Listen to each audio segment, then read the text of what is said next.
Yes sir. Yeah, నమస్తే, అందరికీ నమస్కారం. సో ఈనాటి చర్చ ఎలక్షన్స్ గ్రామ పంచాయతీ ఎన్నికలపై ముందుగా రూపకర్త మా ప్రెసిడెంట్ గారు పద్మనాభ రెడ్డి గారు రావాల్సిందిగా కోరుతా ఉన్నాను. అదేవిధంగా చంద్రవర్ధన్ గారు, డాక్టర్ ఆర్వి చంద్రవర్ధన్ గారు, అదేవిధంగా డాక్టర్ ఎంవి రెడ్డి గారు ఐఏఎస్, అదేవిధంగా మా న్యూస్ టైమ్ ఎడిటర్ వివేక్ గారు కూడా స్టేజ్ దగ్గరికి రావాల్సిన కోరుతా ఉన్నాను. Yeah please.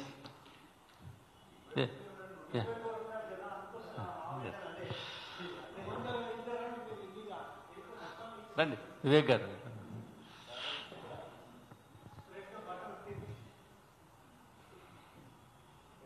ఈ చర్చా వేదికకు విచ్చేసిన ఫోరం ఫర్ గుడ్ గవర్నెన్స్ సభ్యులు, కార్యవర్గ సభ్యులు, అటువైపు వాళ్ళు కూడా ఇక్కడ రండి ప్లీజ్. కంప్లైంట్ మీరు ఇటు కూర్చోండి, మీ ప్రెస్ ఏమో.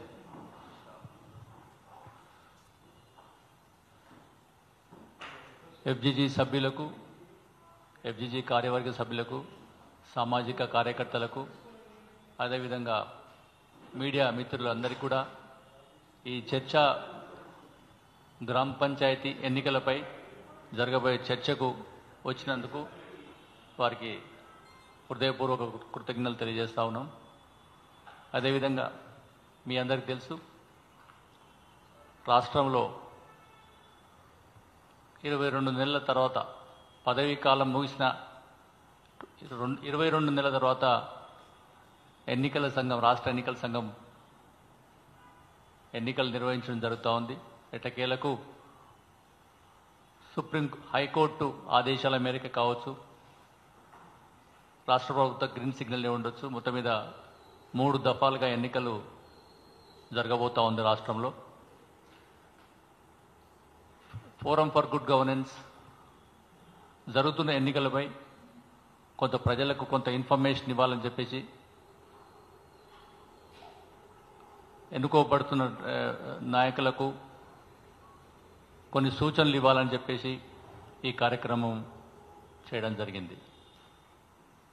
అందులో ముఖ్యంగా ఈ మధ్యకాలంలో మనం చూస్తూ ఉన్నాం, ఏకగ్రీవం కొంత భయాందోళన కనబడతా ఉంది. ఒత్తిళ్లతో లేకపోతే రాజకీయ ప్రెజర్తో ఏకగ్రీవం జరుగుతుందని చెప్పేసి forum for good governance observe చేసి, ఏకగ్రీవంకు మేము వ్యతిరేకం కాదు, ప్రజలందరి ఇష్టంతో వస్తే నష్టం లేదు, కాకపోతే బెదిరింపులు, డబ్బుతో లేకపోతే రాజకీయ అండతో కొంతమందిని అడ్డుకొని ఏకగ్రీవం ఎన్నుకోవడం అది తప్పని చెప్పి మనము ఈరోజు రాష్ట్ర ప్రజలకు తెలియజేయడం జరుగుతూ ఉంది. ప్రజలందరూ కూడా స్వేచ్ఛగా, ఎటువంటి భయం లేకుండా ఓటు వేసి, నిస్వార్థపరులు, గ్రామంలో పనిచేసే వ్యక్తులకు అమ్ముడు పోకుండా మంచి వ్యక్తులను ఎన్నుకోవాలని ఫోరం ఫర్ గుడ్ గవర్నెన్స్ కోరుకుంటుంది. అందులో ఈరోజు చర్చకు మనము ఓపెన్ చర్చ పెట్టాం. ప్రెస్ ద్వారా అన్ని గ్రామ పంచాయతీలకు, ప్రజలకు, నిలబడే వ్యక్తులకు కొన్ని సూచనలు కూడా ఇవ్వడం జరుగుతూ ఉంది ఈ చర్చ ద్వారా. కాబట్టి మన సభ్యులు, కార్యవర్గ సభ్యులందరూ కూడా ఈరోజు ఈ ఓపెన్ లింక్ ఒకటి ఉంది, మీకు మైక్ ఇచ్చినప్పుడు కొన్ని విషయాలు చెప్పండి, సూచనలు ఇవ్వండి. అది చిన్న బయటగా మనం మళ్ళీ ఎఫ్జీజీ యూట్యూబ్ ఛానల్లో వేసుకోవచ్చు. ఈసారి మొదటిగా ఒక అవకాశం దొరికింది. ఇక్కడ మీకు మైక్ అవకాశం లేకపోయినా, మాట్లాడడానికి వీలు కలిపిన 1-2 మినిట్స్ మీ బయట ఇవ్వండి. మీ విలువైన సమాచారాన్ని ఓటర్లకు కానీ, నిలబడే సర్పంచ్గా నిలబడే అభ్యర్థులకు కానీ మీ సూచనలు ఇస్తే దాన్ని ఎఫ్జీజీ తరపు నుంచి మనము బ్రాడ్కాస్టింగ్ చేయడం జరుగుతోంది. సో ఈ సభను మన అధ్యక్షుల వారు, ఫోరం ఫర్ గుడ్ గవర్నెన్స్ అధ్యక్షుల వారు ఈ కార్యక్రమం చేపట్టాలని కృతనిశ్చయంతో సెకండ్ నాడే పెట్టాలని చెప్పి నిర్ణయం తీసుకోవడం జరిగింది. ఎందుకంటే రేపు కొన్ని విత్డ్రాల్స్ కూడా ఉన్నాయి. సో అది ముఖ్యంగా ఈ న్యూస్ రాష్ట్ర వ్యాప్తంగా వెళ్ళాలని మన ఛానల్స్ ద్వారా వారు ఈ ప్రోగ్రాం చేయడం జరిగింది. వారు ఈ కార్యక్రమానికి అధ్యక్షత వహించి ఈ కార్యక్రమాన్ని నడిపించవలసిందిగా కోరుతా ఉన్నాను. నా పేరు Srinivas, FGG secretary. Thank you sir. సభకు నమస్కారం. నేటి చర్చా కార్యక్రమం అందరికీ తెలిసిందే, గత నెల నుంచి పత్రికలలో చూస్తున్నాం. మన దేశంలో గ్రామంలో ఉంటే ఆయనకు ఢిల్లీతో పని లేదు, హైదరాబాద్తో కూడా చాలా తక్కువ అవసరం ఉంటుంది. సో ఆయనకు కావాల్సినటువంటి మంచినీరు కావచ్చు, డ్రైనేజ్ కావచ్చు, రోడ్లు కావచ్చు, ఇటువంటి అన్నిటికి కూడా ఆ గ్రామ పంచాయత్, ఆ సర్పంచ్ గారే పార్టీ పరంగా జరిగితే గ్రామాల్లో కొట్లాడుకుంటారని చెప్పి పార్టీకి దూరంగా నాన్ పార్టీ బేసిస్ మీద ఎన్నికలు జరుగుతున్నాయి. అయితే రకరకాలైనటువంటి విచిత్రాలు జరుగుతూ ఉన్నాయి ఈ ఎన్నికల లోపల. ముఖ్యంగా ది సేల్ అంటే గ్రామ పంచాయత్ ప్రెసిడెంట్ యొక్క పోస్ట్ను అమ్ముకునే పరిస్థితి, లేదా నయాన్నో భయాన్నో ఇచ్చేసే పరిస్థితులు ఇవన్నీ ఉన్నాయి. దీని మీద ఇవాళ చర్చించడానికి మనం ఈ కార్యక్రమం తీసుకున్నాము. మొదటగా చంద్రవదన్ గారిని, వారు చాలా అనుభవజ్ఞులు ఈ విషయంలో, వారిని మాట్లాడమని కోరుతున్నాను. సభకు నమస్సుమాంజలి. పెద్దలు పద్మనాభరెడ్డి గారు, మిత్రులు ఎంపీ రెడ్డి గారు, అదేవిధంగా మన సెక్రటరీ గారు సోమ శ్రీనివాసరెడ్డి గారు. అసలు ఈ పంచాయతీ ఎలక్షన్స్ యొక్క ప్రాముఖ్యతని ఇంతకుముందు వారు చెప్పినట్టు విధంగా అది వెన్నముక్క అనుకోవచ్చు. ఎందుకంటే the foundation of democracy is లైజ్ at the grass root level అంటారు. గ్రాస్ రూట్ లెవెల్లో మనం పటిష్టపరిస్తే డెమోక్రసీ అనేది అది వికసిస్తుంది. ఆ ఉద్దేశంతోనే ఈ స్టేట్ ఎలక్షన్ కమిషన్ని స్వయం ప్రాతిపదిక మీద ఒక ఇండిపెండెంట్ బాడీ స్టేట్ లెవెల్లో ఎలక్షన్స్ని నిర్వహించడానికి, పంచాయత్ అండ్ మున్సిపాలిటీ ఎలక్షన్స్ని నిర్వహించడానికి ఒక స్ట్రక్చర్ని క్రియేట్ చేయడం జరిగింది. రాజ్యాంగ పరంగా మనం 73rd, 74th అమెండ్మెంట్ మనం దృష్టిలో పెట్టుకుంటే సంచలనాత్మకమైన అమెండ్మెంట్ ఉండేది అది. మరి అలాంటప్పుడు ప్రత్యేకంగా ఈ పంచాయతీ ఎలక్షన్స్లో వాలంటరీగా విత్డ్రా కావటం, మరి అది కొన్ని అనుమానాలకి తావయిస్తుంది. ఎందుకంటే ఆ విత్డ్రాల్ అనే పదం మోస్ట్ ఆఫ్ ద టైం మనం చూసాం గతంలో, it is done under threat, under inducement, under influence of money, or maybe cost influence లేదో ఆర్ పార్టీ ఇన్ఫ్లుయెన్స్ కూడా ఇందులో వస్తుందనే విషయం మాకు పరిశోధనలో తెలిసింది. ఈ ఎలక్షన్స్ పార్టీ పరంగా నిర్వహించకపోయినా కూడా పార్టీ యొక్క ప్రభావం సిద్ధాంతపరంగా కాదు, పార్టీ యొక్క బలబలాల యొక్క ప్రభావం గ్రామ పంచాయతీలో మనం చూస్తాం. రాష్ట్ర స్థాయిలో ఏ రకంగా వాళ్ళ బలాల్ని వాళ్ళు ప్రదర్శిస్తారు, ఇది గ్రామ స్థాయిలో ఈ ముఖ చిత్రం స్పష్టంగా కనబడుతుంది. మనీ అనివ్వండి, కాస్ట్ అనవండి, లేకపోతే ఇతర ఇన్ఫ్లుయెన్సెస్ అని ఏ రకంగా ప్రలోభాలు పెట్టి ఈ పార్టీ పరంగా లేకపోయినా కూడా పార్టీ యొక్క ఆదేశాల మేరకే ఈ గ్రామ పంచాయతీ ఎలక్షన్స్ నిర్వహిస్తున్నారని మనకు అనుమానం ఉంది. అనుమానం కూడా ఉండక్కర్లే, మనం తెల్లం అయిపోయింది, అందరు కూడా చూస్తూ వచ్చారు. కానీ ఒక అవకాశం ఉంది కాబట్టి నిష్పక్షపాతంగా నాన్ పార్టిజాన్ బేస్ మీద ఈ అవకాశం క్రియేట్ చేసింది కాబట్టి కాన్స్టిట్యూషన్లో, అదేవిధంగా special laws were enacted for the gram panchayat ఎలక్షన్స్కి. మరి ఆచరణలో చూస్తే మనం చాలా బాధాకరమైన విషయం ఉంది. ఈ ప్రొవిజన్ ఏ మేర వరకు దాన్ని సద్వినియోగం చేశారు అని గతంలో మొదట్లో నేను ఎంతో సంవేర్ 65 or 68 మొదటిసారి ప్రవేశపెట్టేటప్పుడు మేము చదివేవాళ్ళం.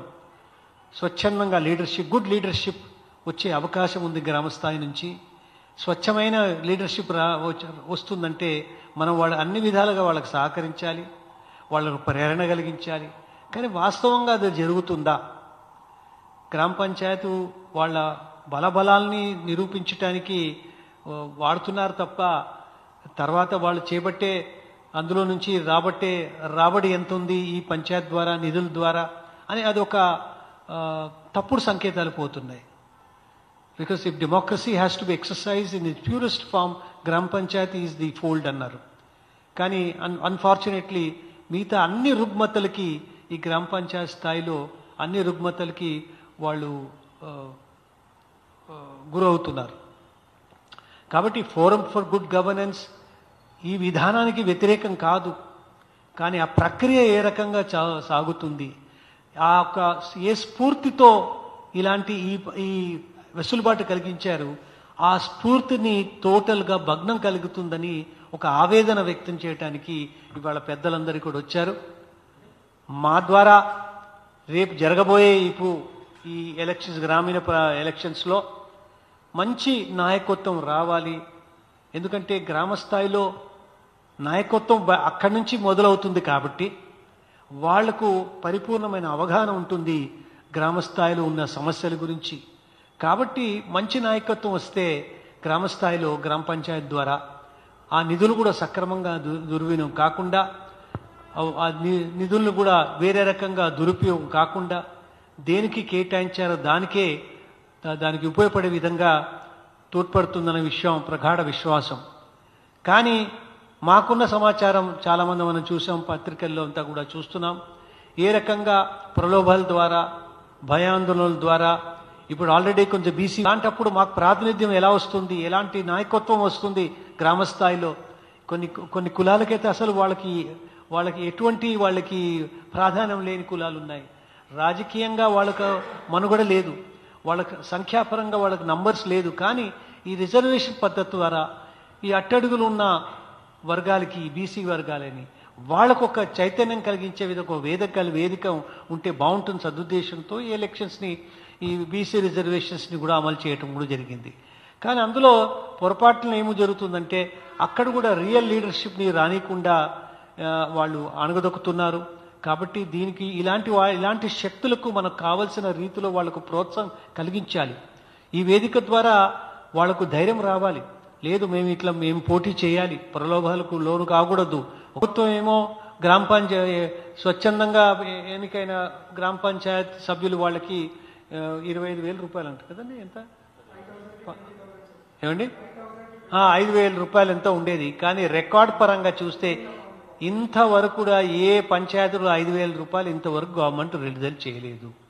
అది ఏదో అలంకారప్రాయంగా ఈ 5,000 రూపాయలు పారితోషికం వాళ్ళకి ఇస్తారని, మీకు ప్రాధాన్యం ఇస్తాం, మీరు ఏకగ్రీవం ఎన్నికైతుంది అది చెప్పటం ద్వారా కానీ ఏ రకంగా ఉపయోగపడట్లేదు.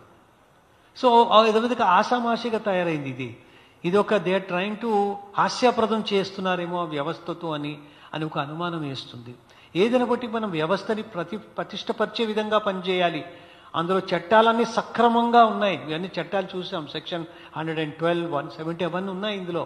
మరి ఆ సెక్షన్స్ని ఏ రకంగా నీరుగారుస్తున్నారు? డబ్బు ద్వారా, ఇన్ఫ్లుయెన్స్ ద్వారా, రాజకీయ పలుకుబడి ద్వారా. ఈ టోటల్గా ఇటువంటివన్నీ విచ్ఛిన్నకరక శక్తికి వ్యతిరేకంగా ఇవాళ ఎఫ్జీజీ ఈ సమావేశం ఏర్పాటు చేయడం జరిగింది. ప్రజలు చదువుకున్న వాళ్ళందరూ కూడా మాతోనే ఏకీభవిస్తున్నారు. కానీ వాస్తవంగా గ్రామీణ ప్రాంతాల్లో ఈ గ్రామ పంచాయతీ ఎలక్షన్స్ మీద వాళ్ళకి కావాల్సిన రీతిలో అవగాహన లేకపోవటం వల్ల ఇలాంటి ప్రలోభాలకు పడుతున్నారు. కాబట్టి వాళ్ళని జాగృతి చేయటానికి ఈరోజు ఈ వేదికని ఏర్పాటు చేయడం జరిగింది. నేను అనుకుంటాను సరైన మెసేజ్ వెళుతుంది. ప్రభుత్వం కూడా సీరియస్గా తీసుకోవాలి. ఎందుకంటే the spirit of the implementation of the laws is more important than the letter. ఆ స్పిరిట్ ఏంటి, ఏ రకంగా ఉద్దేశంతో ఈ వెసులుబాటు కలిగించారు, అది నీరుగార్చకుండా మరి అక్కడ ఇంట్రెస్టెడ్ పార్టీస్కి నిర్భయంగా నిలబడే అవకాశాన్ని వాళ్ళు ముందుకు రావాలి. అవసరమైతే కోర్ట్స్ ఉన్నాయి, చట్టాలు ఉన్నాయి. మరి మొత్తం ప్రాసెస్ అంతా మేము ఆ జియోలంతా కూడా చదవటం జరిగింది. మరి వాస్తవంగా అలంకారంగా అయితే అన్ని సక్రమంగా ఉంది, కానీ నిజంగా ఏమి జరుగుతున్న విషయం కూడా మేము వెలుగులో తీసుకురావటానికి ఇవాళ పెద్దలు వచ్చారు కాబట్టి వాళ్ళ యొక్క ఆలోచన ద్వారా, ప్రసార మాధ్యాల ద్వారా ఇంకా చాలా మందికి తెలిసే జాగృతి అవుతుంది, చైతన్యపరుస్తుంది. ఇది చైతన్యపరిచే ఉద్దేశంతోనే మేము ఈ గోష్ఠిని నిర్వహించడం జరిగిందని తెలియచేస్తూ, ఇంకా వక్తలు చాలా మంది ఉన్నారు కూడా, అనేకమైన అంశాల మీద కూడా మనం చర్చించాలి ఇవాళ. ఎందుకంటే నిర్మాత్మకంగా జరగవలసిన ఈ గ్రామ పంచాయతీ ఎలక్షన్స్ పక్కదారి ఏమైనా పడుతుందా అని ఒక అనుమానాలు మాకున్నాయి. కానీ ఏదైనప్పటి మన వ్యవస్థ పదిలంగా ఉంది, మన democracy is working in the right spirit. కానీ దాన్ని బలపరచడానికి ఇలాంటి శక్తులకు సమకూర్చాలి. మనం అందరి సమయం వృధా చేసుకుంటున్నామని కాదు, మనం ఈ సిస్టమ్ ఆఫ్ డెమోక్రసీని సక్రమంగా పనిచేసే విధంగా ప్రేరణ కల్పించడానికి మనందరమే ఇక్కడ సంఘటమయ్యారని చెప్తూ మీరు ఇక్కడ వచ్చిన పెద్దలకు కూడా మరోసారి వారికి ధన్యవాదాలు అర్పిస్తున్నాను.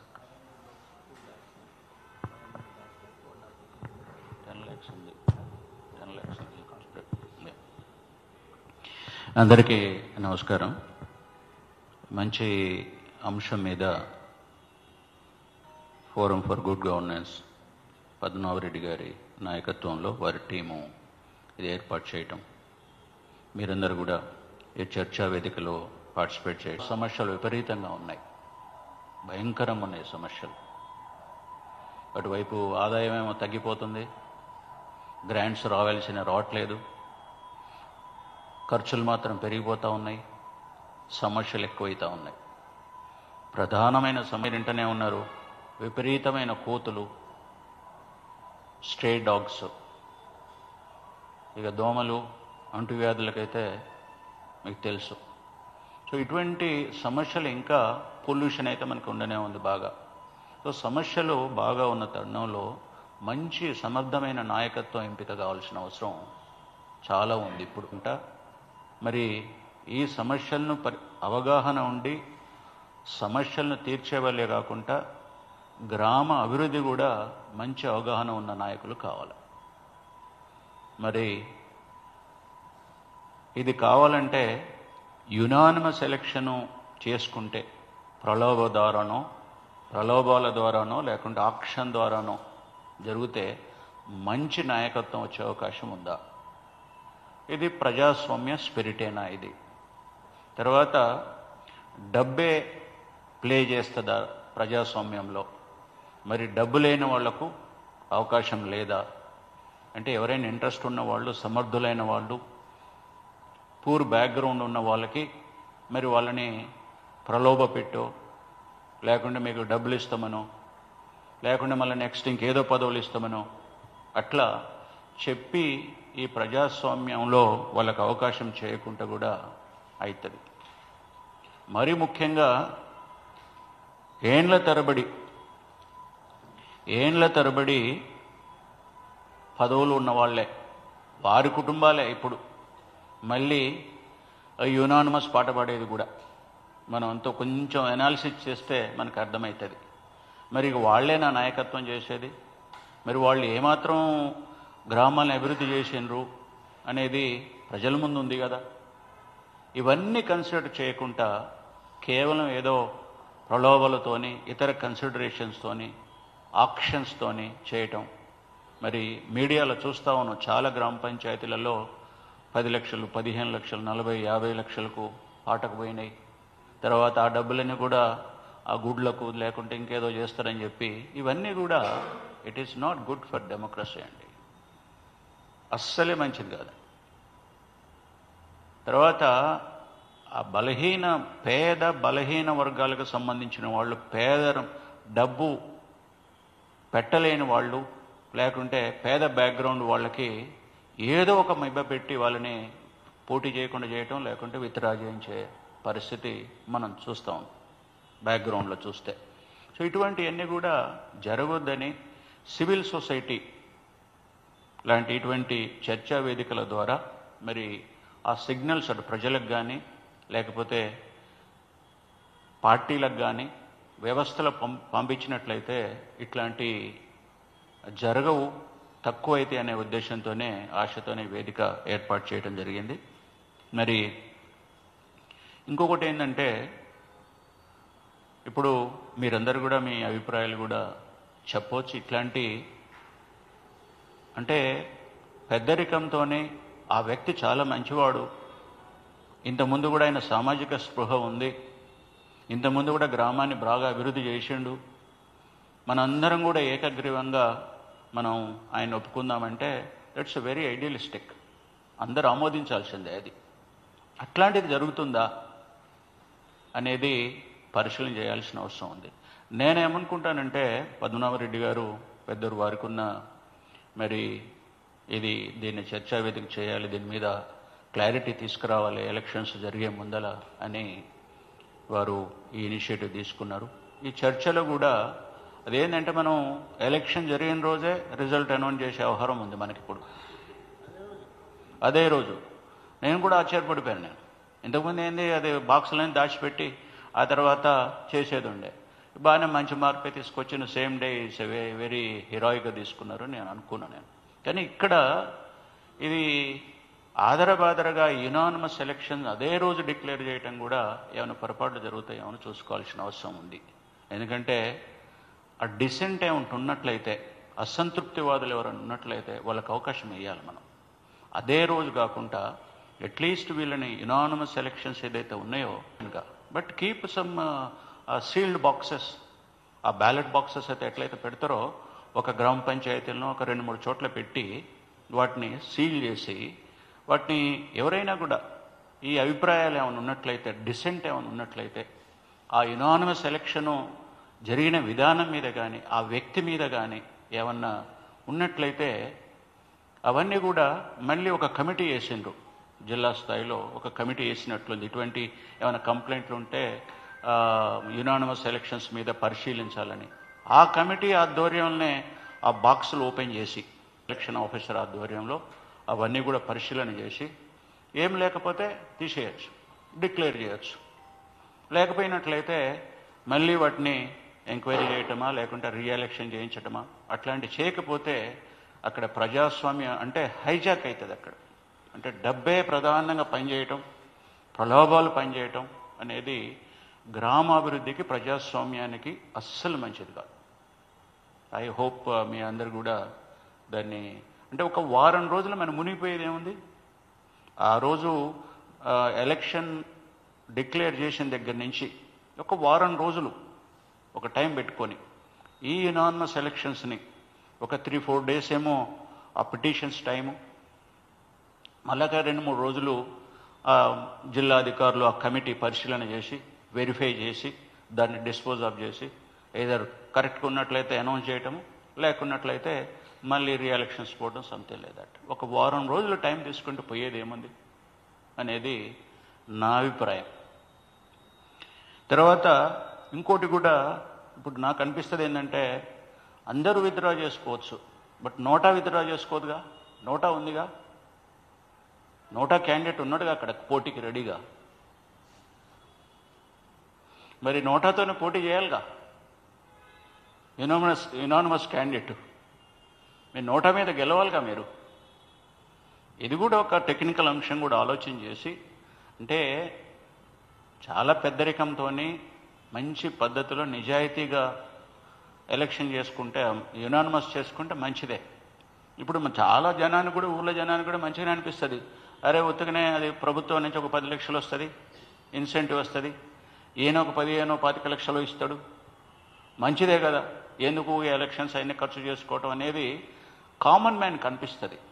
బట్ దాని వెనక ఆ క్యాండిడేట్ ఎటువంటి వాడు, ఏ ఉద్దేశంతో యునానిమస్ చేపిస్తున్నాడు, ఏ ప్రయత్నాల ద్వారా ఆయన యునానిమస్గా రావాలని ప్రయత్నం చేస్తుండు, ఆయన యాక్సిడెంట్స్ ఏంది, ఆయన చరిత్ర ఏంది అనేది చూసే అవకాశం ఎక్కడుందండి, ప్రజల తీర్పు ఎక్కడుంది.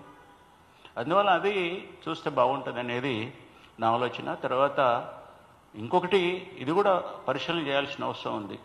ఎలక్షన్ కమిషన్ కూడా, చీఫ్ ఎలక్షన్ స్టేట్స్ ఎస్ఈసి కూడా నోటా కూడా పెట్టినాం కాబట్టి, ఎవరికన్నా ఆ క్యాండిడేట్ మీద ఇష్టం లేకుంటే నోటాకి వేస్తారు.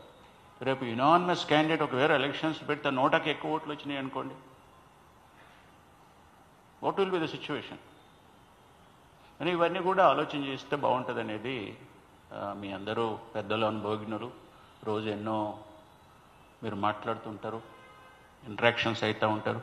మీ సలహాలు కూడా ఇచ్చి ఇది ఎట్లా చేస్తే బాగుంటుంది, సో దట్ మీ ద్వారా సిగ్నల్స్ వెళ్తాయి. నికార్సైన యునానిమస్ ఎలక్షన్స్ మనందరం ఎంకరేజ్ చేయాల్సిందే, ఆమోదించాల్సిందే. బట్ ప్రలోభాలు, ఆక్షన్లు, ఇటువంటి మభ్యపెట్టటాలు, భయపెట్టటాలు, దాంట్లో బలయ్యేది బలహీనులు, పేదలే ఎక్కువ. కాబట్టి అది జరగకూడదు ప్రజాస్వామ్యంలో అనేది నా అభిప్రాయం. Thank you. Thank you very much doctor MV Reddy గారు. ఇంకా మాట్లాడాలనుకుంటే మాట్లాడచ్చు. వివేక్ గారు, you want to speak?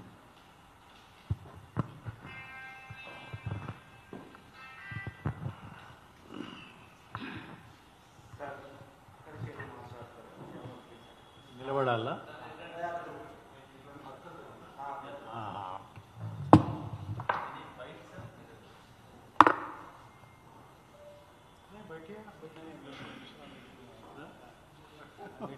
Hopping from meeting to meeting.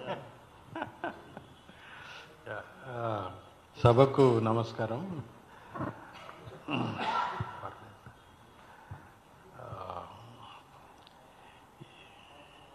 ప్రధానంగా ఇవాళ మన ముందున్న సమస్య ఏంటంటే ఈ ఏకాభిప్రాయ సాధన, తర్వాత ఎలక్షన్ లేకుండా సర్పంచులు ఎన్నిక కావడం అనేది ప్రధానమైన సమస్య. ఇక మిగతా సమస్యలు మామూలుగా ఎట్లాగూ ఉండనే ఉంటాయి. ఎలక్టోరల్ రూల్స్ విషయం కావచ్చు, తర్వాత మిగతా ప్రలోభాలు అవి ఎలక్షన్ ప్రక్రియలో ఎట్లాగూ భాగమే అవి.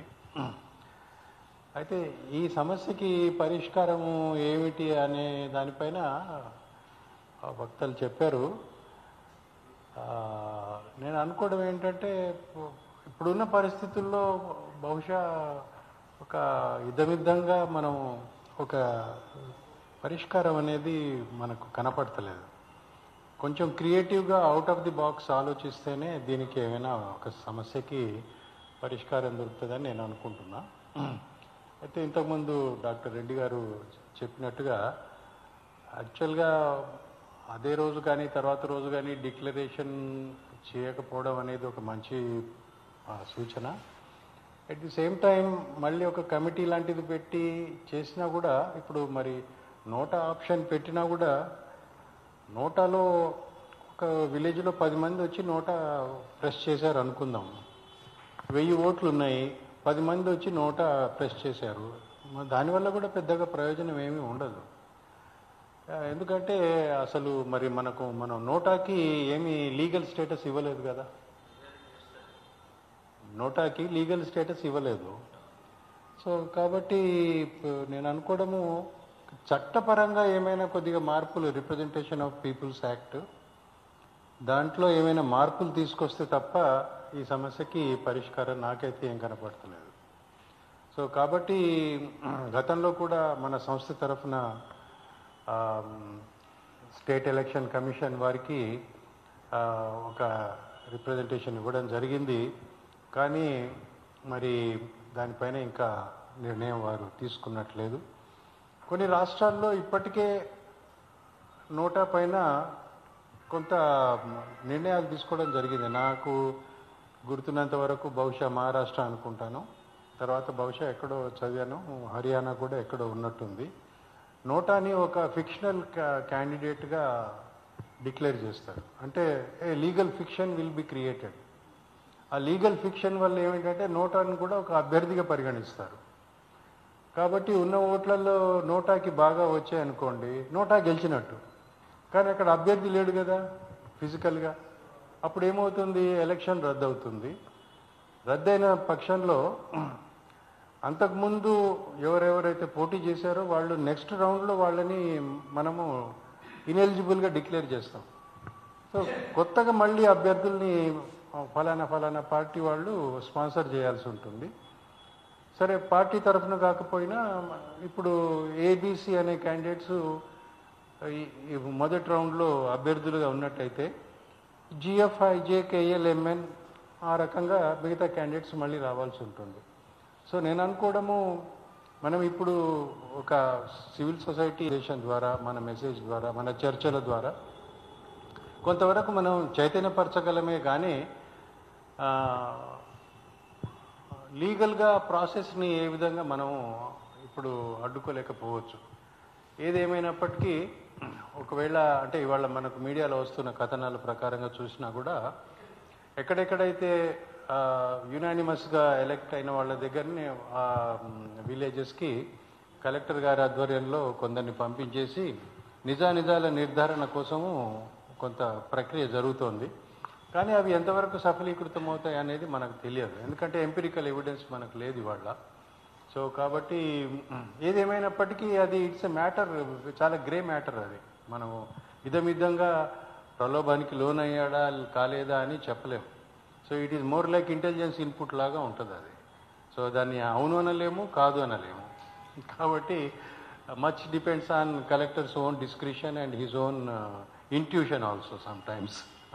ఆయనకున్న పరిజ్ఞానం ప్రకారంగా ఒక నిర్ణయం తీసుకునే అవకాశం ఉంది.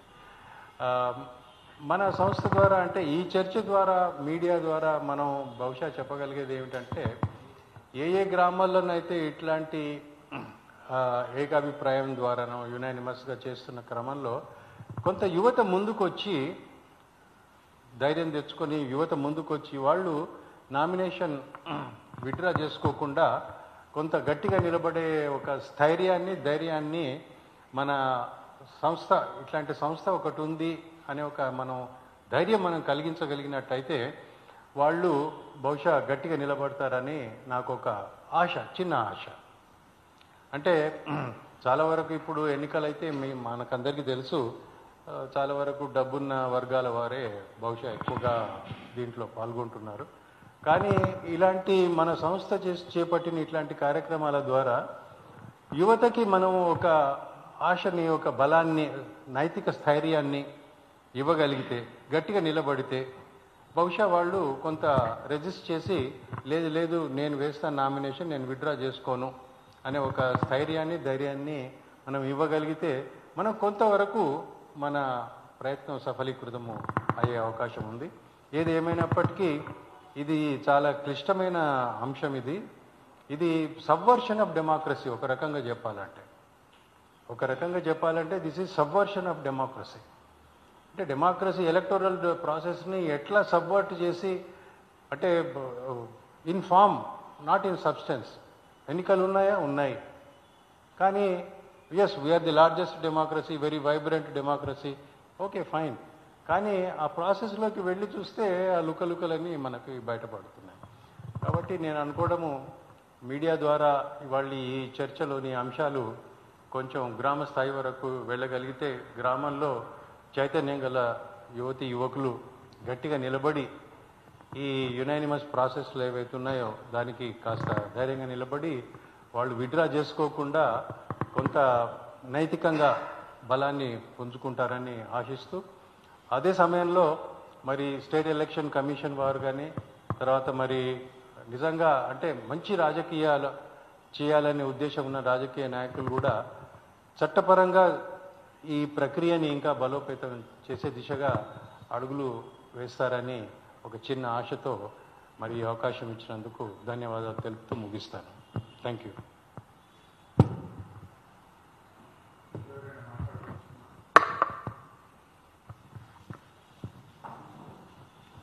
ఏకగ్రీవాలు అనుకుంటే ఆ ప్రజాస్వామిక ఏకగ్రీవాలని మనం వద్దంటున్నాం అంతే.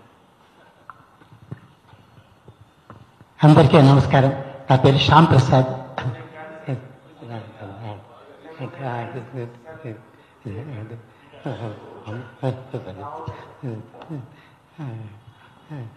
మామూలుగా మన ప్రజాస్వామ్యం గ్రాస్ రూట్ లెవెల్స్ నుంచే డెవలప్ కావాలి, అది అక్కడి నుంచి డెవలప్ కావాలని అంటారు. కానీ అన్ఫార్చునేట్గా గ్రాస్ రూట్ లెవెల్ పంచాయతీ సమితి నుంచి రిడిక్యుల్ చేయటం అనేది మొదలైందని అనిపిస్తుంది. ఎందుకంటే ఒక క్లియర్గా చూస్తే ముగ్గురు ఉన్నారు దీంట్లో. ఒకళ్ళు ఓటర్లు, నాయకులు ఎన్నుకోవాల్సిన ఓరియాలు కనిపించడానికి నాయకులను సరిగ్గా ఎన్నుకునేట్టు చేయాల్సిన గవర్నమెంటు.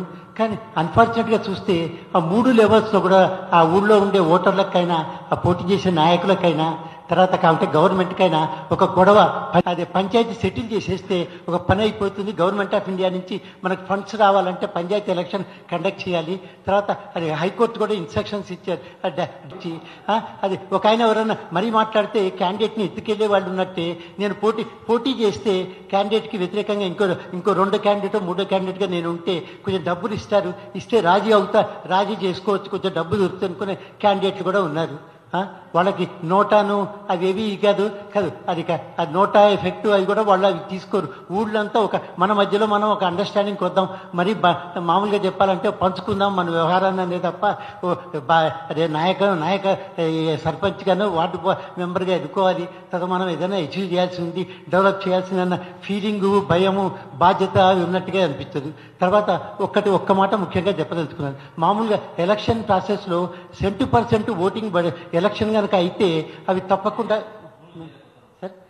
70% ఓటింగ్ కనుక అయితే దాంట్లో ఏదో డిఫెక్ట్ ఉంది, అదేదో కొంత మిస్యూజ్ జరిగిందని చెప్పి రీకౌంటింగ్ కొంత తీసుకోవాల్సిన అవసరం ఉంది. అది ప్రొసీజర్ సిస్టంలో ఉంది. అట్లానే ఇక్కడ కూడా యునానిమస్గా ఎలక్ట్ అయిన వాళ్ళు తర్వాత డబ్బులు ఇచ్చి నేను ఇంత వేలం పాడుకున్న కేసులన్నింటినీ పక్కకు పెట్టేసి వాటిని మళ్ళీ ఎగ్జామిన్ చేసి స్టడీ చేస్తే కొంతమంది ఇట్లా రీకౌంటింగ్ కాకుండా అదే ఇట్లా డబ్బులు ఇచ్చిన వాళ్ళు కాకుంటే ఎవరో బలవంతంగా కిడ్నాప్ చేసిన కేసులు కొంతమంది భయపడతారేమో, ఆ కేసులను ఎగ్జామిన్ చేస్తే దాంట్లో సగాన్ని సగి అదే రిటైర్ అయిన తర్వాత ఒక గ్రామాన్ని తీసుకొని ఆ గ్రామంలో సర్పంచ్గా గెలిచి అద్భుతాలు చేసిన వాళ్ళు కూడా ఉన్నారు. కాబట్టి అట్లా ఉద్యోగాలు వదిలిపెట్టి చేసిన వాళ్ళు ఉన్నారు, మంచి క్యాండిడేట్లు వస్తున్నారు. కానీ ఎక్కువ భాగం ఒక ఆట కింద ఆడుతున్నారు. ఆ ఆటను ఆపటానికి గవర్నమెంట్ పట్టాల్సిన ఒకటే కారణం ఉంది. అటువంటి ఐడెంటిఫైడ్ కేసెస్ అన్నిటిని పక్కకు పెట్టేసి ఎగ్జామిన్ చేసి అది చేసి అవి ఫెయిలా కాకుండా మిస్సీఫ్ ఉందని చూసి ఐడెంటిఫై చేస్తే చాలా వరకు ఈ నాటకాలు ఆడటము, కిడ్నాప్ చేయటము, డబ్బులు కొనుక్కోవటము, వేలం పాటలు ఇవన్నీ చాలా వరకు తగ్గుతాయని నాకు నమ్మకం ఉంది. ఈ అవకాశం ఇచ్చిన కృతజ్ఞతలు చెప్తున్నాను.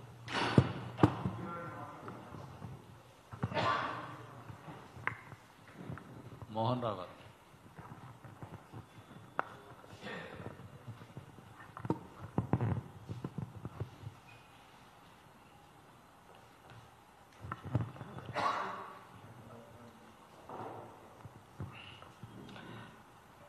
పద్మనాభరెడ్డి గారు, ఎంవి రెడ్డి గారు, శ్రీనివాసరెడ్డి గారు, వివేక్ గారు, ఇతర మిత్రులకు ఈరోజు ఇంత మంచి కార్యక్రమం ఏర్పాటు చేసినందుకు ఫోరం ఫర్ గుడ్ గవర్నెన్స్ వారికి అభినందనలు. అయితే మనం పంచాయతీరాజ్ వ్యవస్థల గురించి మాట్లాడినప్పుడు గమనించాల్సినటువంటి ముఖ్యమైనటువంటి అంశం ఏంటంటే ప్రజాస్వామ్య విజయం అనేది డీసెంట్రలైజేషన్ పైన ఆధారపడి ఉంటుంది. డెమోక్రటిక్ డీసెంట్రలైజేషన్ అంటాం.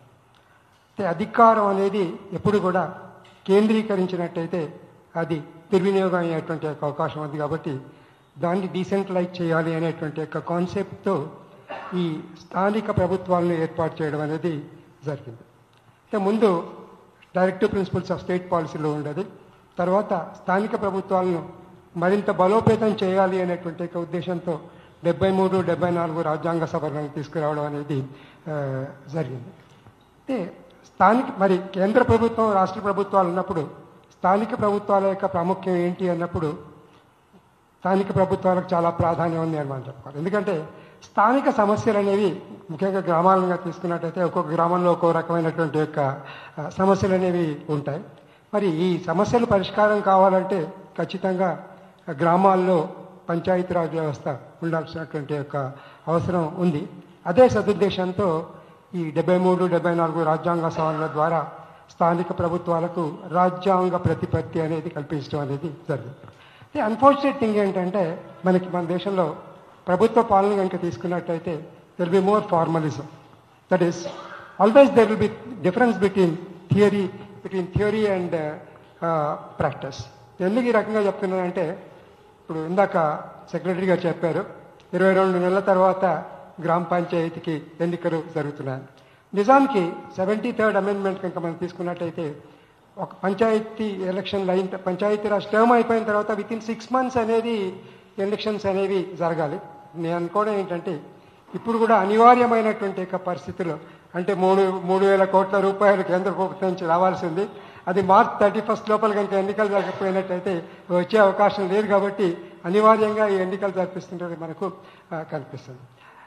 ఇంకొక ముఖ్యమైన విషయం ఏంటంటే పంచాయతీరాజ్ వ్యవస్థను గురించి మనం మాట్లాడినప్పుడు మహిళలకు ప్రాతినిధ్యం కల్పించారు, బాగానే ఉంది. కానీ ఈ రీసెంట్గా నేను చదివినటువంటి రిపోర్ట్స్ కనుక చూసినట్టు అక్కడ ఏమనిపిస్తుందంటే మహిళలు ఎవరు కూడా పంచాయతీరాజ్ వ్యవస్థలో గ్రామ పంచాయతీ సర్పంచ్లుగా ఎన్నికైన తర్వాత వాళ్ళ విధులను నిర్వహించట్లేదు. ఇది చాలా దురదృష్టకరమైనటువంటి ఒక అంశం. ఈ విషయంలో కూడా కొన్ని చర్యలు తీసుకోవాల్సినటువంటి ఒక అవసరం ఉంది. వాళ్ళ హస్బెండో లేకపోతే కుమారులో ఎవరో ఒకళ్ళు వచ్చి పంచాయతీరాజ్లో పెత్తనం చెలాయించడం అనేది జరుగుతుంది. అయితే ఇంకా అతి ముఖ్యమైనటువంటి అంశం, ముఖ్యంగా ఈనాడు చర్చనీయాంశం ఏంటంటే ఈ ఏకగ్రీవాలు ఎంతవరకు సమంజసం అనే దాని మీద. అయితే గతంలో కూడా ఏకగ్రీవాలు అనేవి ఉండేవి. అయితే గతంలో ఏంటంటే నాయకుల్లో కానీ ఆ గ్రామ ప్రజల్లో కానీ కొంత నైతికత అనేది ఉండేది. ప్రస్తుతం ఆ నైతికత అనేది మనకు ఎక్కడ కూడా కనిపించట్లేదు. అయితే ఇప్పుడు అప్పుడున్నటువంటి యొక్క ఏకగ్రీవాలకు ఇప్పుడున్నటువంటి యొక్క ఏకగ్రీవాలకు చాలా తేడా మనకు కనిపిస్తుంది. ముఖ్యంగా ఏకగ్రీవాల గురించి మనం మాట్లాడినప్పుడు 2012లో జరిగినటువంటి యొక్క ఉమ్మడి ఆంధ్రప్రదేశ్లో జరిగినటువంటి యొక్క గ్రామ పంచాయతీ ఎలక్షన్స్లో 7.5% ఏకగ్రీవంగా ఎన్నుకోవడం అనేది జరిగింది. అది తెలంగాణ వచ్చిన తర్వాత 17%కి చేరింది. అది 17%కు చేరింది. అయితే ఇప్పుడు ఇదంతా కూడా ఇది ఒక రకంగా ఆప్షన్ కింద చేస్తున్నారు, వీళ్ళు ఆప్షన్ చేస్తున్నారు. మనకు లభించినటువంటి సమాచారాన్ని కనుక మనం చూసినట్టయితే 10 లక్షల నుండి ₹1,00,00,000 దాకా ఆప్షన్ పెడుతున్నారంట. ఇక్కడ గమనించాల్సినటువంటి విషయం ఏంటంటే పెద్దలు కొంతమంది చెప్పారు, ఈ రకంగా చేయడం వల్ల ప్రజాస్వామ్యం అనేది ధనస్వామ్యంగా మారేటువంటి ఒక అవకాశం అనేది ఉంది. ఇది ప్రజాస్వామ్యానికి మంచిది కాదు అనేటువంటి ఒక విషయాన్ని మనం గుర్తుపెట్టుకోవాలి. అది ఇంకోటి కూడా ఏంటంటే ₹1,00,00,000 ఖర్చు పెట్టి లేకపోతే ₹50 ఖర్చు పెట్టి ఎలక్షన్లో సర్పంచ్గా అయిన వాడికి అంతసేపు కూడా ఆ డబ్బు ఏ రకంగా తిరిగి సంపాదించుకోవాలి అనేటువంటి ఒక ఆలోచనే ఉంటుంది తప్ప గ్రామీణాభివృద్ధి పైన ఏ రకమైనటువంటి ఒక ఆలోచన కూడా ఉండేటువంటి ఒక అవకాశం అనేది లేదు. ఈ ఎలక్షన్స్ జరుగుతున్నట్టుగా ఉంది. వాళ్ళు ఎందుకంటే ట్రైబల్ ఏరియాస్ కొంచెం వెనకబడి ఉంటాయి కాబట్టి ఆంధ్రప్రదేశ్లో కానీ జరిగింది ఏంటంటే పంచాయతీరాజ్ వ్యవస్థలకు ఇచ్చినటువంటి యొక్క డబ్బుల్ని స్టేట్ గవర్నమెంట్లు డైవర్ట్ చేయడం కూడా జరిగింది. ఇది దురదృష్టకరమైనటువంటి యొక్క పరిణామంగా మనం చెప్పుకోవచ్చు. ఈ రకంగా జరగకుండా చూడాల్సినటువంటి యొక్క అవసరం ఉంది. వివేక్ గారు ఇందాక ఒక మంచి విషయం చెప్పారు. అదేంటంటే ఈ యునానిమస్ ఎలక్షన్స్ అనేవి ఎంత ఫేర్గా జరుగుతున్నాయి అనేది చాలా ముఖ్యమైనటువంటి యొక్క అంశం. ఈ అంశం పైన స్టేట్ ఎలక్షన్ కమిషన్ అనేది, ఎందుకంటే మనకు 73rd అమెండ్మెంట్ వచ్చిన తర్వాత ఈ స్టేట్ ఎలక్షన్ కమిషన్ కూడా నిర్వహించడం కోసం వచ్చింది కాబట్టి కొంచెం నిఘా పెట్టాల్సినటువంటి యొక్క అవసరం అయితే ఖచ్చితంగా ఉంది అని మనం చెప్పుకోక తప్పదు. కాకపోతే అతి ప్రధానమైనటువంటి యొక్క అంశం ఏంటంటే ఈ గ్రామ ప్రజలు ఇందాక మిత్రులు చెప్పినట్టుగా ముఖ్యంగా యువతను. అయితే ఇంకొక చాలా ముఖ్యమైన విషయం ఏంటంటే చాలా గ్రామాల్లో నేను చూస్తున్నాను, సర్పంచ్గా ఎన్నికైన తర్వాత వాళ్ళు ఎవరు కూడా గ్రామాల్లో ఉండలేదు, హైదరాబాద్కి వచ్చేస్తున్నారు. సార్ ఇందాక చెప్పారు నల్గొండ జిల్లాలో చాలా సిటీకి దగ్గరలో ఉన్నటువంటి గ్రామాల్లో ఏ సర్పంచులు కూడా గ్రామాల్లో ఉండడం అనేది జరగట్లేదు. కాబట్టి ఈ ఎన్నికల్లో ఈ అంశాన్ని కూడా దృష్టిలో పెట్టుకోవాల్సినటువంటి అవసరం ఉంది. ఎందుకంటే అతను స్థానికంగా కనుక అక్కడ లేకపోయినట్టయితే స్థానిక సమస్యలను అతను ఏ రకంగా పరిష్కరించగలుగుతాడు అనేది కూడా చాలా ముఖ్యమైనటువంటి యొక్క ఇంకా చాలా విషయాలనే ఈ అవకాశం నాకు ఇచ్చినందుకు ధన్యవాదాలు. Thank you very much.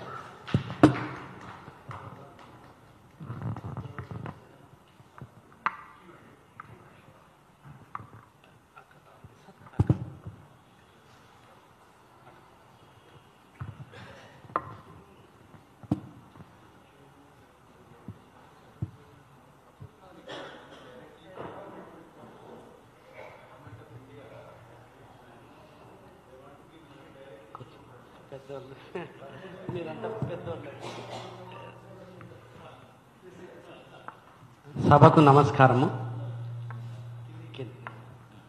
నా పేరు రామేశ్వరయ్య. నేను గ్రామంలోనే ఉంటాను, ఎన్కెపల్లి గ్రామము, మొయినాబాద్ మండలం, రంగారెడ్డి జిల్లా. ఈసారి మాత్రమే మా గ్రామం మొయినాబాద్ మున్సిపాలిటీలో చేరింది.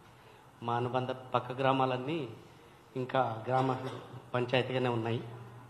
లాస్ట్ ఎలక్షన్లలో నేను ఆల్రెడీ రిటైర్ అయినా కాబట్టి గెలిచాము కొన్ని ఓట్లలో. ఎందుకంటే మేధో సంపత్తుని మనం కూడా పెద్ద ఆఫీసర్గా రిటైర్ అయినామని ఇన్ఫ్లుయెన్స్ యువకులను సమకూర్చుకొని గెలుపు సాధించుకున్నాం. మంచి ఓటేసేటప్పుడు పోయేటప్పుడు ఎవరు సీస్ అందిస్తే వాళ్ళకు ఓటేసి వచ్చిన ఉద్దంతాలు నేను ప్రాక్టికల్గా అనుభవించినాయి.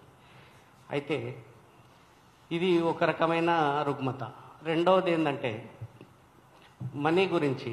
ఇప్పుడు మనము ఒకప్పుడు దూరంగా సిటీలకు అర్బనైజేషను, ఎడ్యుకేషన్, డెవలప్మెంట్కు దూరంగా ఉన్న విలేజ్లలో బలప్రయోగం అయ్యేది, క్యాండిడేట్లను చంపడం, కొట్టడం, గుద్దడం అయ్యేది.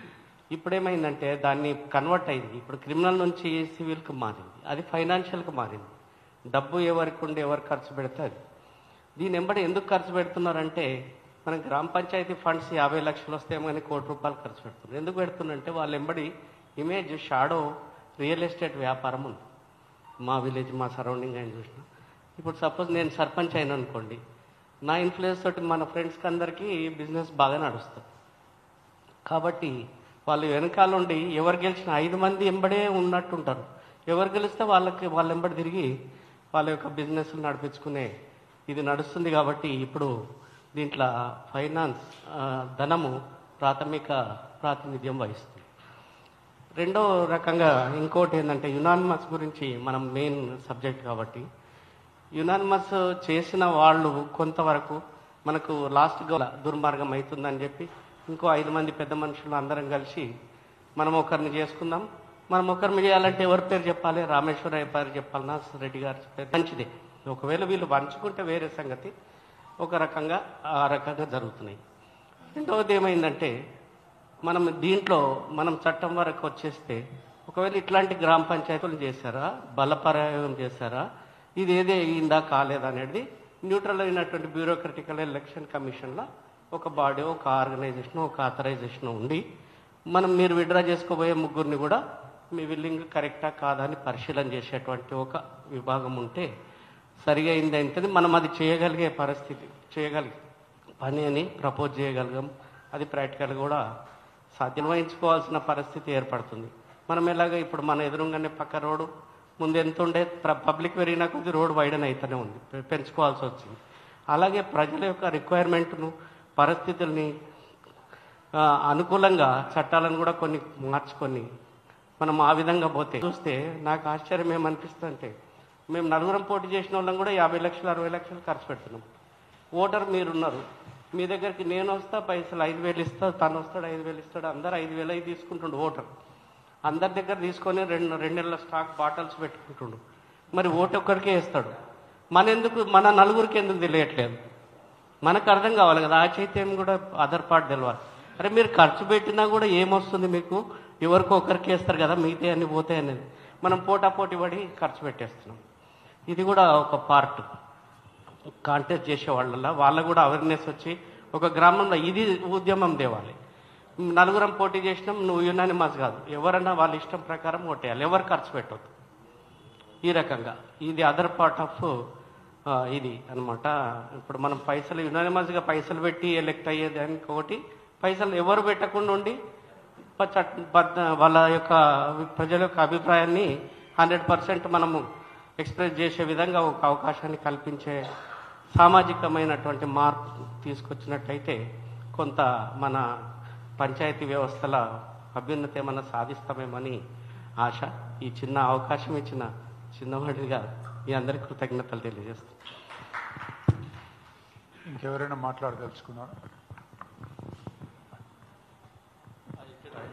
బీ బ్రీఫ్ అండి. We have to close it by 1 o'clock. రండి, ఇట్లా రండి.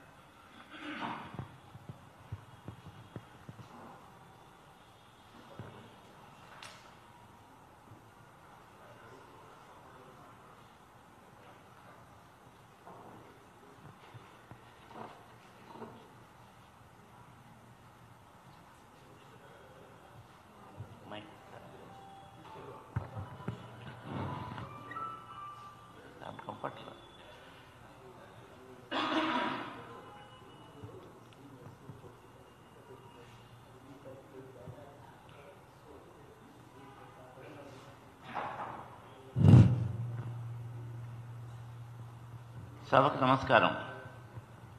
నా పేరు పార్థసారథి. నేను ఒక ఇండిపెండెంట్ ఓటర్ని. ఈ పంచాయతీ అంతా పంచాయత్ ఎలక్షన్స్ మీద నడుస్తోంది. గ్రామ స్వరాజ్యం అనేటటువంటిది మన రాజ్యాంగంలో రాసుకున్నాం. కానీ ప్రతి వాళ్ళు గ్రామంలో ఓటు హక్కు ఉన్నటువంటి ప్రతి వ్యక్తి కూడా ఆడైనా మగైనా లేదా ఇద్దరు జంట అయినా సరే, మూడు పెళ్ళాలు ఇద్దరు అయినా సరే, వాళ్ళిద్దరూ కూడా ఓటర్లే.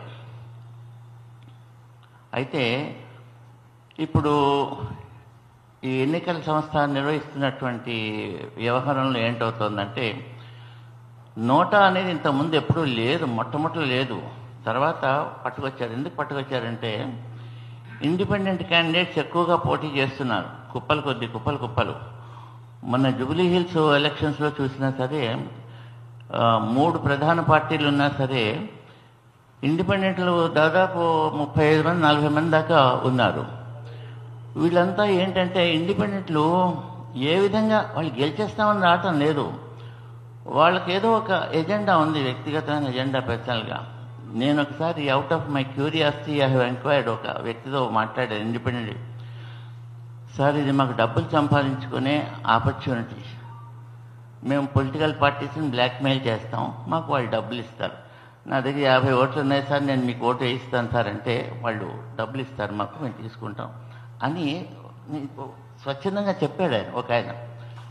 ఎందుకంటే ఇదంతా ఎందుకు చెప్తున్నానంటే, ఈ ఇండిపెండెంట్ ఓటర్స్ ఏ విధంగా అయితే పోటీ చేస్తున్నారో అటువంటప్పుడు 3 ప్రధాన పార్టీలో 4 ప్రధాన పార్టీలో మీద ఉన్న తర్వాత అడుగున 50 మంది 40 మంది ఇండిపెండెంట్లు ఉన్నప్పుడు అటువంటి సందర్భంలో ఎవరైనా ఓటర్ వెళ్ళాడంటే నన్ ఆఫ్ ది అబవ్ అని వేయవచ్చు కదా. నన్ ఆఫ్ ది అబవ్ అంతమందికి వర్తిస్తున్నది, పార్టీలకి వర్తిస్తుంది, ఇండిపెండెంట్లకి కూడా వర్తిస్తున్నది. అటువంటి సందర్భంలో ఈ నోటా అనేది ఒక ఫిక్టీషియస్ వ్యక్తిగా భావించాలని చెప్పి ఈ మధ్యలో నిన్ననే అనుకుంటే ప్రెస్ కాన్ఫరెన్స్ ఇంకోటి జరిగింది, తెలంగాణ సర్పంచుల అసోసియేషన్ అని చెప్పి జరిగింది. మనలాంటి వాళ్ళు మనం చేయగలిగింది ఏంటంటే, రాబోయే ఎలక్షన్, కనీసం ఈ ఎలక్షన్స్లో ఇంకా టైం ఉంది కొన్ని నామినేషన్స్ వేయడానికి, ఒక చిన్న విలేజ్ని తీసుకుని అందులో ఈ ఓటర్ల తాలూకు ఇన్వాల్వ్మెంట్ని మనం ప్రోత్సహించగలిగితే, ఇండిపెండెంట్ ఓటర్ అయినా సరే ఎవరైనా సరే అందరూ ఈ మాత్రం ఆ మాత్రం స్వామత ఉన్న వాళ్ళు ఇన్వాల్వ్ అవ్వాలి. ఇన్వాల్వ్ అవ్వడం అంటే డబ్బులు పెట్టాలి. 1000 రూపాయలు పెట్టాను, ఒక జంట భార్యాభర్త కలిపి 1000 రూపాయలు పెట్టాను. 1000 మంది ఓట్లు ఉన్నటువంటి సమాజంలో కనీసం 500 జంటలు ఉంటాయని నేను అనుకుంటున్నాను. అందులో కనీసం 100 జంటలు వేసినా సరే 1000 రూపాయలు చొప్పున వేసినా సరే 1,00,000 రూపాయలు వస్తాయి. ఇప్పుడు కూర్చొని మనం ఎవరు పోటీ చేద్దాం, ఏం చేద్దాం, మనం డిసైడ్ చేసుకుందాం అనేటటువంటి ఒక గ్రామ స్వరాజ్యం, ఇండిపెండెంట్ డెమోక్రసీ అక్కడ ఆ విధంగా స్టార్ట్ అవుతుంది. వాళ్ళతో చేయించి నేను చేస్తాను, మీరు చేస్తాను, ముందుకు నాయకత్వ లక్షణాలు ఉండాలి, యువకులు అయి ఉండాలి. అలాంటప్పుడు అందరూ డబ్బున్న వాళ్ళు డబ్బు లేని వాళ్ళు అందరూ కూడా సమానంగా 1000 రూపాయలు ఇచ్చారనుకోండి, అప్పటిదాకా సర్పంచ్గా ఉన్నటువంటి ఒక ధనవంతుడు కూడా కోటీశ్వరుడైనా సరే 1000 రూపాయలు అక్కడ పెట్టి పోటీ చేయాలి. సమానం ఉండాలి. మళ్ళీ అటువంటి అవకాశాన్ని కానీ మనం చేయగలిగితే ఒక 10-15 విలేజెస్లో మనం ఇక్కడ ఇటువంటి సభలో ఎంత మాట్లాడినా సరే అది వాళ్ళకి వెళ్ళదు. మనలాంటి వాళ్ళమే టీవీలో చూస్తారు, అంతా బాగానే ఉంటుంది. కానీ ఫిజికల్గా మనలాంటి వాళ్ళం వెళ్ళి ఒక చిన్న వ్యవస్థను ఏర్పాటు చేసి సింపుల్గా వెళ్ళాలి. మేము కోట్లు బూట్లు సూట్లు వేసుకుంటే భయపడిపోతారు జనం. అక్కడ ఏమిటవుతుందో, ఎవరు వచ్చారు, వీళ్ళు ఎక్కడి నుంచి వచ్చారు అంటే. అప్పుడు డెఫినెట్గా 2-3 వస్తారు.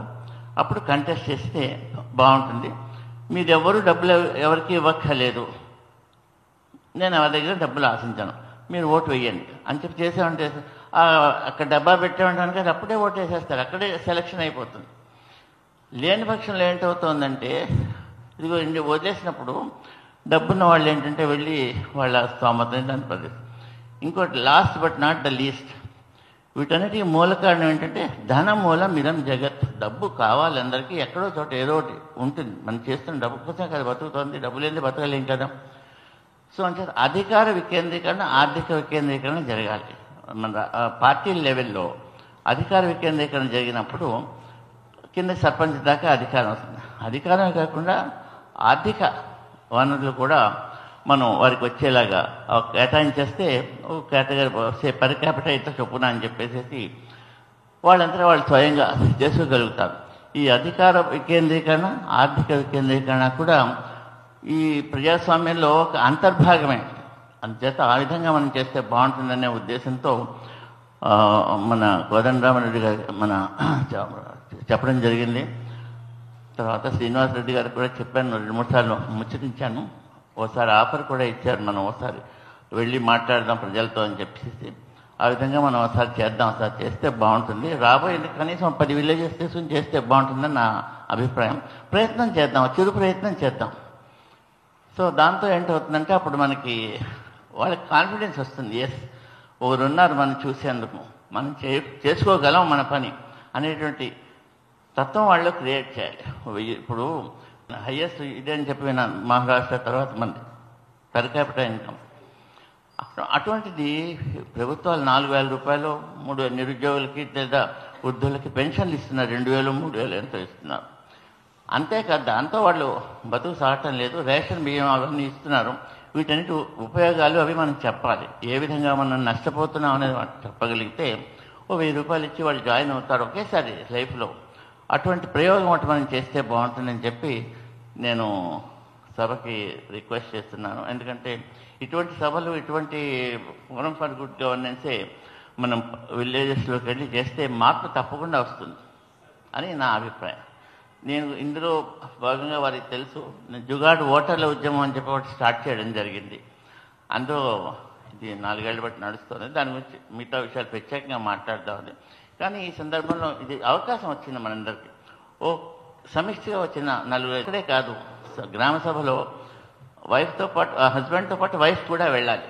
అదనమాట. ఆ విధంగా మనం చేస్తే బాగుంటుందని నేను సలహా ఇస్తూ నా అభిప్రాయాన్ని వ్యక్తం చేస్తున్నాను.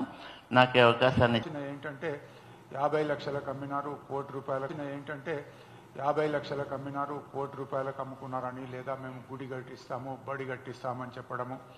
అలాగే కొందరు రాజకీయ నాయకులైతే అధికారంలో ఉన్న పార్టీ సపోర్ట్ చేసే క్యాండిడేట్కే మీరు ఓటేసినట్టయితే వాళ్ళు మంత్రుల దగ్గర పోయి కూర్చొని ఫండ్స్ తీసుకొస్తారు, అపోజిషన్ పార్టీ అయితే తీసుకురారని ఇలా రకరకాలుగా ప్రలోభాలు పెడతా ఉన్నారు. ఇవన్నీ ఆలోచించి ఎలక్షన్ కమిషన్ ఒక చక్కటి సర్క్యులర్ ఇష్యూ చేసింది, స్టేట్ ఎలక్షన్ కమిషన్. వాళ్ళు ఏమన్నారంటే ఈ కాంప్లైంట్స్ ఏమన్నా ఉంటే ప్రజలు ఈ మెయిల్ ద్వారా కానీ, వాట్సాప్ ద్వారా కానీ, ఉత్తరాల ద్వారా కానీ స్వంతంగా కూడా వచ్చి అక్కడ కలెక్టర్ గారి దగ్గర కానీ, రిటర్నింగ్ ఆఫీసర్ కానీ చెప్పుకోవచ్చు. ఫలాని ఊరు లోపల ఇది 50 లక్షలకు ఆక్షన్ అయిపోయింది, అందుకే యునానమస్ అవుతుందని చెప్తే ఎంక్వైరీ చేస్తామని చెప్పినారు. ఇది చాలా చక్కగా ఉంది. కానీ అనుకున్నంతగా లేదు. ఎందుకంటున్నాను అనుకున్నంతగా లేదని అంటే ఒక టైం ఇవ్వాలి. ఇప్పుడు ఈ చట్టం ఏం చెప్తుందంటే, చట్టం సెక్షన్ రూల్ 15 ఏం చెప్తుందంటే 4th విత్ అన్నారంటే కౌంటింగ్ కాగానే డిక్లేర్ చేసేయమన్నారు. అటువంటప్పుడు ఎంక్వైరీ చేయడానికి టైం ఉండదు. సో నేను ఒక 2 రెజల్యూషన్స్ ఈ సభలో పాస్ చేయించి ఎలక్షన్ కమిషన్ ముందుకు తీసుకెళ్లాలనుకుంటున్నాను. ఒకటి ఏంటంటే ఈ ఎలక్షన్స్ అన్నాయి నాన్ పార్టీ బేసిస్ మీద జరుగుతూ ఉన్నాయి. కానీ వాస్తవంగా గ్రామాల్లో ఇప్పటికే పార్టీ వైజ్ ఐడెంటిఫై అయిపోయినారు. పలాన్ క్యాండిడేట్ అంటే పలాన్ పార్టీ అని. పెద్ద పెద్ద లీడర్లంతా కూడా పోయి వాళ్ళతో మాట్లాడము, పార్టీ క్యాండిడేట్ పలానా ఆయన మనవాడు, వీటికి ఓటేయాలని జరుగుతూ ఉందంటే ఒక సింబల్స్ లేవు. ఈ 3 ప్రధాన పార్టీల చేతు గుర్తు, కారు గుర్తు, పువ్వు గుర్తు ఇవి లేవు. కానీ మిగిలినవన్నీ ఉన్నాయి. అక్కడ పార్టీల పరంగా జరుగుతుంది. జరిగినప్పుడు ఏమవుతుందంటే ఇప్పుడు 11 నాడు కౌంటింగ్ అవుతుంది. మొదటి పెడుతుంది. కౌంటింగ్ కాగానే 2 o'clock అనౌన్స్ చేసేస్తారు.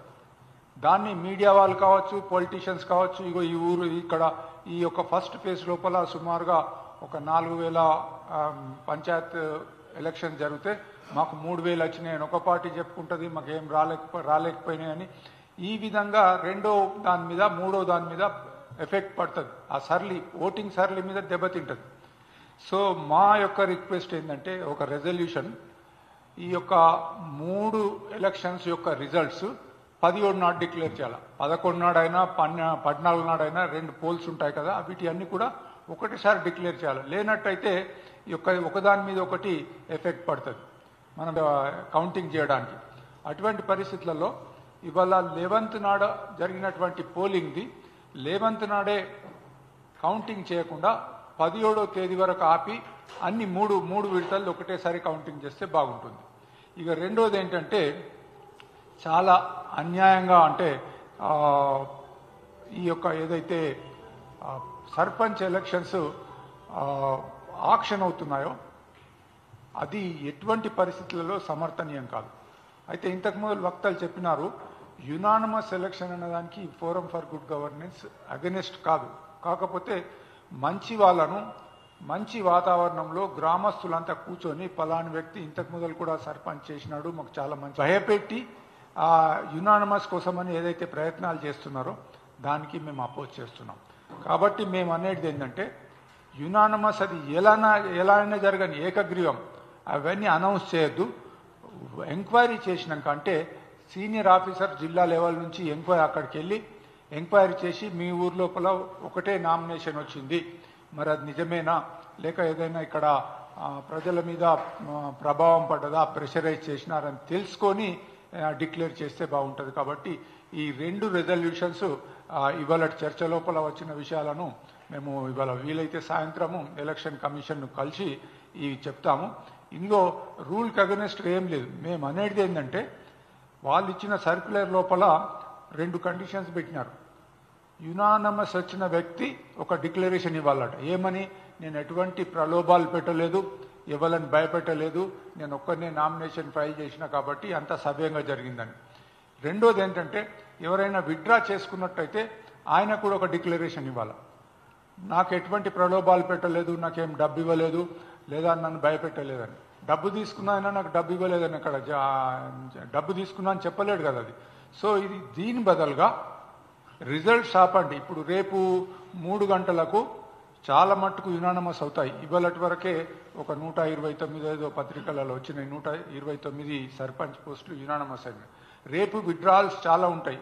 నయానా భయానా పార్టీ పరంగా కులం పరంగా మతం పరంగా చాలా జరుగుతాయి. సో ఇవన్నీ ఆఫీసర్స్ అక్కడికి వెళ్ళి ఎంక్వైరీ చేసి నిజంగానే న్యాయంగానే ఈయన విత్డ్రా చేసుకున్నాడు, ఆయన న్యాయంగానే యునానిమస్ వస్తున్నాడు అంటే పర్వాలేదు. లేనట్టయితే ఎలక్షన్స్ కౌంటర్మెంట్ చేయడం.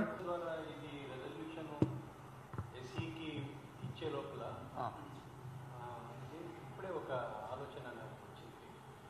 ఇప్పుడు మనం కొన్ని స్కీమ్స్ ఏవైతే గ్రామ సభ ద్వారా చేస్తాం కదా, చట్టంలో చిన్న సవరణ తీసుకొచ్చి ఎక్కడెక్కడైతే యునానిమస్గా ఎలక్షన్ ఉన్నదో ఆ యునానిమస్ ఎలక్షన్ అనేది ఎలక్షన్ కమిషన్ నామినేట్ చేసిన వ్యక్తి ఆధ్వర్యంలో, అథారిటీ ఆధ్వర్యంలో గ్రామ సభ ద్వారా ఓపెన్గా గ్రామసభ ద్వారా ఓపెన్గా యునానిమస్గా ఎలక్ట్ అయినట్టుగా డిక్లేర్ చేస్తే ఇంకా బాగుంటుందని. ఈ ఎంక్వైరీ లోపల 1 వీక్ లోపల ఎంక్వైరీ అంటున్నాం కదా, దాంట్లో యాడ్ చేద్దాం. ఇది గ్రామ సభ ద్వారా గ్రామ సభ ముందట ఎంక్వైరీ చేయాలా, ఎంక్వైరీ చేసి ప్రజలు ఒప్పుకున్నట్టయితే ఆయన డిక్లేర్ చేయాలి. We will add that. Good suggestion.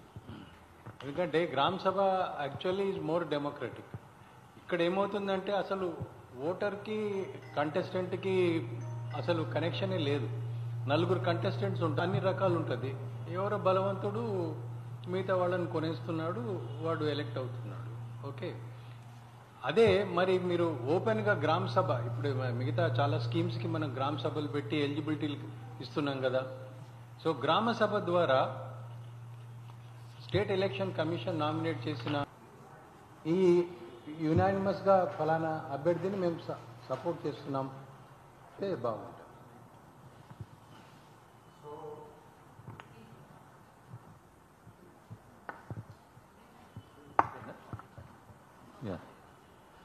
ఈనాటి సమావేశానికి విచ్చేసిన మా సభ్యులందరికీ, అదేవిధంగా చీఫ్ గెస్ట్గా వచ్చిన ఎంవి రెడ్డి గారికి, ఆర్వి చంద్రవర్ధన్ గారికి,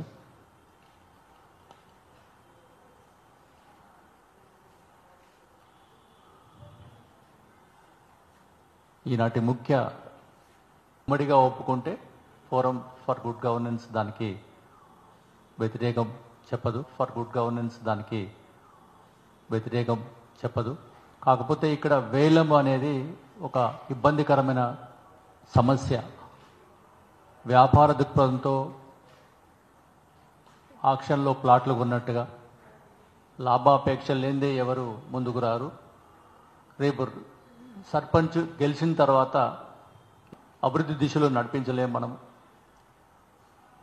డ్రైనేజ్ వ్యవస్థ కానీ, రోడ్లు కానీ, లైట్స్ కానీ, శ్మశాన వాటికలు కావచ్చు, అక్కడున్న భూములను సంరక్షించుకోవడం కావచ్చు, చెరువులు, కుంటలు, ఇవన్నీ కూడా ఎంతో పని ఉంటుంది.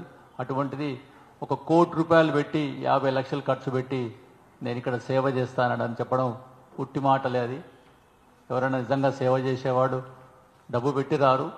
కాబట్టి ఫోరం ఫర్ గుడ్ గవర్నెన్స్ దీన్ని సీరియస్గా వ్యతిరేకిస్తుంది. ఇటువంటి గెలిచిన వాళ్ళు కూడా రేపు సమాజంలో ఎమ్మెల్యేస్ కూడా ఆ పదవులు కొనే స్థాయికి వస్తుంది. మినిస్టర్స్ అదే పని చేస్తారు. ముఖ్యమంత్రి కూడా రేపు రాబోయే కాలంలో అటువంటి దారికి తీస్తుంది. కాబట్టి ఫోరం ఫర్ గుడ్ గవర్నెన్స్ బలంగా వ్యతిరేకిస్తుంది. ఏదైతే ఈ వేలం పాటను చాలా సీరియస్గా తీసుకుంటుంది. రేపు ఈ విషయాన్ని ప్రజలలో కూడా వెళ్ళాలని ఫోరం గట్టిగా నమ్ముతా ఉంది.